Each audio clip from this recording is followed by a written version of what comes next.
Hey guys, so I'm reading right now theologian Gordon Fee's work on Paul, the epistles of Paul and his theology of the Spirit. And he just made a point that I thought was very, very interesting and worth exploring, which is that Paul had this amazing ability to hold in tension the already and not yet of our life in the world. He talks about Paul's view of weakness is not an embrace of a life of sin, right? It's not Paul saying, I glory in my weakness, which includes these besetting sin patterns. He said, no, I've died to that. I'm done with that.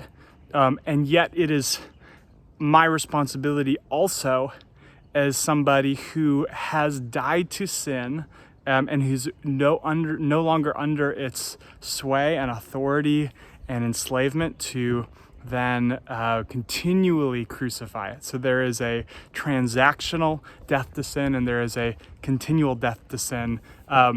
He makes the point that in spite of that, Paul can say in Romans 7, I do not do the things that I want to do, but when he does so, he's referring not to his life as a Christian, but to his life as a Jew under Torah observance, under trying to attain righteousness through law observance, which if you guys have tried to make God happy by being good, you know how impossible that is. I tried it and it's really impossible. So Paul is passionate about that. He is not saying I as a Christian continually struggle with sin. He is saying I as a Jew struggled in sin this way, and thanks be to God who delivers us.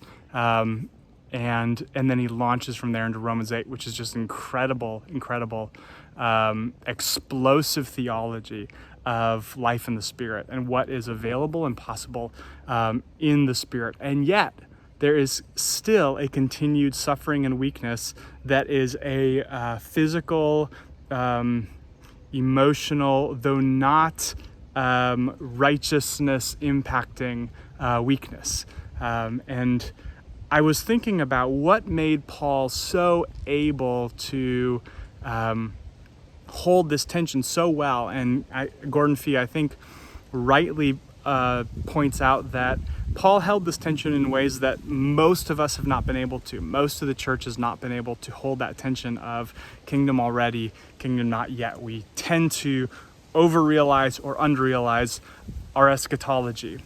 And I think what made that possible for Paul was, in fact, his experience. Even though we shy away from experience and tend to say that our personal experiences are not trustworthy, and we should rely on the Word of God more than experience, which is true.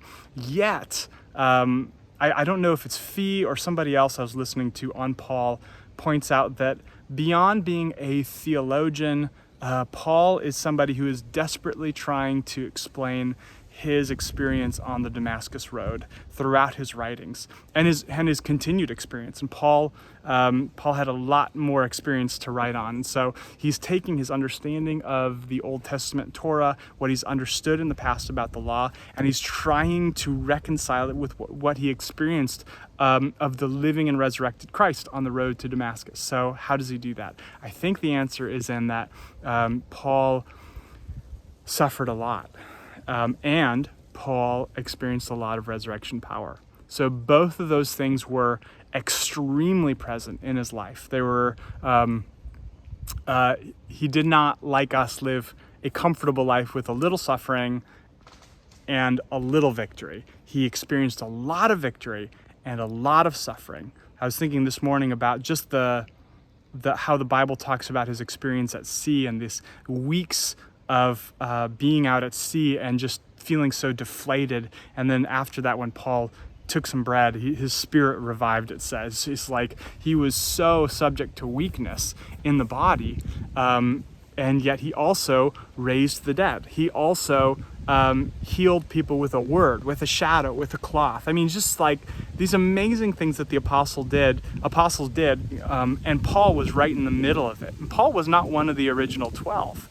And so this second generation guy was just doing these incredible miracles, yet also experiencing suffering and experiencing weakness in his body. So I think that is what is required of us too. We have to press deeper into things of the Spirit. We have to believe God for radical things like real resurrections, real healing of blindness, real deliverance from demons, real healing of back pain, real healing of cancer. We also need to embrace the suffering in our lives as a normal part of the Christian life, not something as though something strange were happening to us, but something we can rejoice in because of the formation it brings us. So that I think it paints a little bit of a picture of what it means for Paul and why Paul was able to live so well in the tension of kingdom now, kingdom not yet. And I would love for all of us to be like Paul. I would love to be like Paul, just, when I struggle, when I suffer, just to embrace that as a normal part of the Christian life, and also to seek and pursue relentlessly in faith resurrection power in my daily life, because that guy lives inside of me. Jesus said, I'm the resurrection and the life, and I've made my home in you. So hope that's encouraging. Bless you guys today. Love you.